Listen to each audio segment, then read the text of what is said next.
décisive avec les Blues de Chelsea. Autre information muy concerné le milieu de terrain de Tottenham, Pape Matar Sarr. Bi muy jógee FC Metz, on avait l'habitude de voir un Pape Matar qui évoluait comme numéro 10, meneur de jeu. Bi mu ñëwee Tottenham mu am benn recomposition de style. Déjà les Spurs dañuy évoluer sur un schéma 4-2-3-1. Dans les buts Vicario, au niveau de leur charnière centrale, il y a Christian Romero ak Van der Ven. Destiny Odigi bi nga xamante ne moom mooy football comme arrière gauche, Pedro Porro arrière droite. Au niveau de leur milieu de terrain dafa am une concurrence terrible avec Bissouma, Bentancur, Pape Matar Sarr, James Maddison ak Archie Gray nekk un jeune bi nga xamante ne Tottenham mi ngi ko jëndee tamit ci équipe bi di Leeds.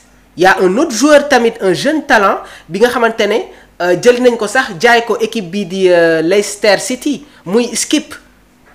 Donc si milieu de terrain bu Tottenham dafa am concurrence, il y a une concurrence terrible, mais Pape Matar Sarr s'est imposé te soo leen koy bàyyee xel footballul sax comme numéro 10 parce que si James Maddison n'est pas dans le dispositif, Kulusevski moom mooy football comme numéro 10 et en attaque on a un trio. Su fekkee James Maddison mi ngi ci équipe bi moom mooy football ak 10, Kulusevski se retrouve comme excentré droite, Henningsen comme excentré gauche, léegi Solanke moom mooy pointé. Mais cette année-ci avec le retour de Richarlison dina retrouver waat son poste de numéro 9. Léegi si ginnaaw soit on a Bissouma ak Pape Matar Sarr wala Pape Matar Sarr ak Bentancur et Bissouma sentinelle la, Bentancur tamit sentinelle la. Donc Pape Matar Sarr dañ koy gis muy football comme relayeur parce qu'il a la capacité de projection waaye tamit am na la capacité de faire des passes yi nga xamante ne day casser des lignes. Loolu yépp li koy firndeel mooy un joueur doit avoir la capacité d'adaptation malgré les schémas ak dispositifs yi nga xamante ne équipe yi dañ koy mettre en place. Jotoon naa def un entretien avec El Hadj Diouf, c'est un oncle nekk entraîneur ci équipe bi di Real Saragosse les juniors. Nee na dans le championnat espagnol les joueurs n'ont pas de problème pour comprendre le schéma wala tactique bi nga xamante ne un coach mi ngi koy mettre en place. Prenez le cas du FC Barcelone. Depuis tant d'années, il y a un schéma qui ne change pas. C'est-à-dire, il y a ce 4-3-3 qui est un schéma classique pour les Catalans, mais cette année-ci, par moment, dañuy gis Hansi Flick mu ñëw avec un schéma 4-2-3-1, c'est-à-dire Dani Olmo se retrouve comme numéro 10. Waaye tamit par moment, De Jong peut se retrouver comme sentinelle, De Jong, Pedri ak Olmo alignés non. Donc c'est-à-dire par moment, il y a un schéma en triangle waaye tamit day amaat beneen dispositif bi nga xamante ne dañ koy constater au sein de leur milieu de terrain. Léegi les équipes espagnoles dafa am benn facteur bi nga xamante ne dañu koy bàyyi xel, c'est-à-dire schéma bu équipe bi mag bi di footballer dans les petites catégories schéma boobu noonu moom la ñuy footballer. Moo waral les petits joueurs n'ont pas de problème pour s'intégrer wala su amee blessure ñu yégal leen ci équipe bu mag bi. Regardez le cas du FC Barcelone. Lan mooy firndeel tey jii l'ascension de Pedri, Gavi, Cubarsí, Alejandro Balde? C'est parce qu'ils n'ont pas eu de problème pour s'intégrer dans le schéma initial du FC Barcelone par rapport aux autres clubs. Dans les autres championnats di nga gis équipe boo xamante ne dans une saison ils peuvent varier leur schéma. Ils peuvent varier leur schéma. Prenez le cas de Pep Guardiola. Daaw da nga koy gis muy football ak 3-5-2 wala tamit nga gis ko muy football avec un schéma 4-3-3 ou un schéma 4-2-3-1. Donc par moment su fekkee dafa am ay blessures ci sa équipe jeunes yi nekk ci réserve bi dañuy am ay problèmes pour adapter wu sur le schéma bi nga xamante ne moom la coach bi di évaluer woo par rapport aux équipes espagnoles. Schéma bu équipe bu mag bi di footballer moom la catégorie yu ndaw yi di footballer.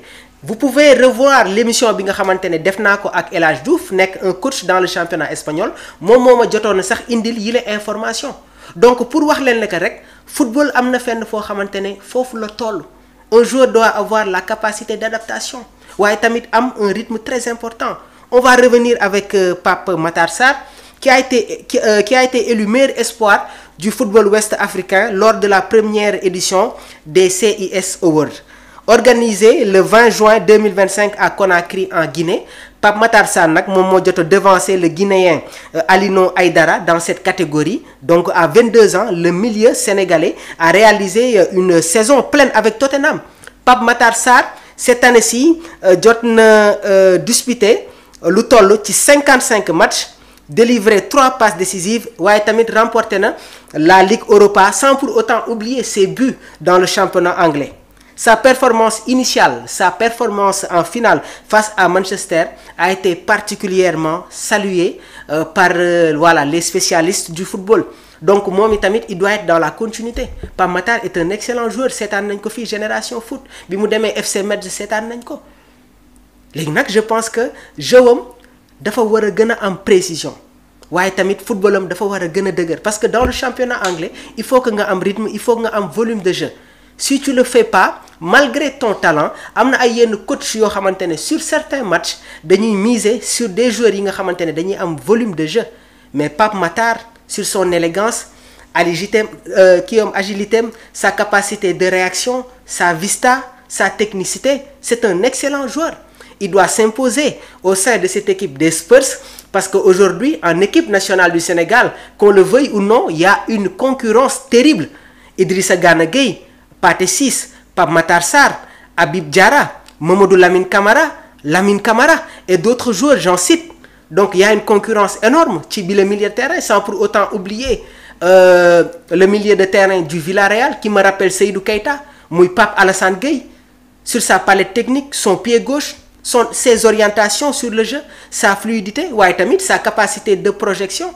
Et tey jii mi ngi former un excellent milieu de terrain au sein du Villarreal en compagnie de Dani Parejo qui est un excellent joueur passé par Valence avant muy ñëw ci équipe bi du Villarreal et aussi Komé Sagna. Donc aujourd'hui il y a une concurrence terrible ci équipe bi di nationale du Sénégal. Habib Diarra qui s'impose maintenant comme un titulaire. Idrissa Gana Gueye malgré son âge, expérience am ak maturité am ñun ñëpp xam nañ ne que c'est un titulaire indiscutable au sein de ce milieu de terrain.